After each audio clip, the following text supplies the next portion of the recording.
আসসালামু আলাইকুম, আমি আজকে আপনাদের সাথে ওয়ালিদ আহমেদ।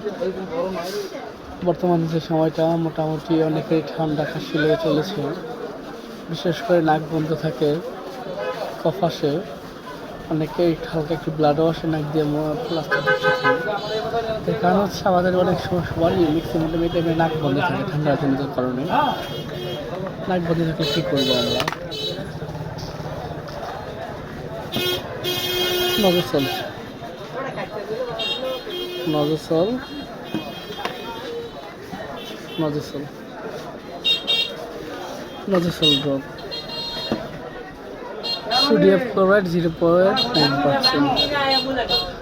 নজরসল আছে, নরসল আছে, এনসল আছে, প্লাস স্কোয়ারের নেসোবাপ একটা জিনিস পাওয়া যায়, ওটা হচ্ছে মেন্থল জাতীয়। ওইটা গরম পানিতে নেসোবাপটা 2 চামচ দিয়ে বাপ নিতে হবে প্রতিদিন 2 থেকে 3 বার।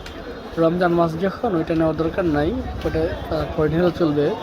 বাট আপাতত নজরসল সোডিয়াম ক্লোরাইড 0.9% যেই আছে এটা ব্যবহার করতে হবে। ধন্যবাদ।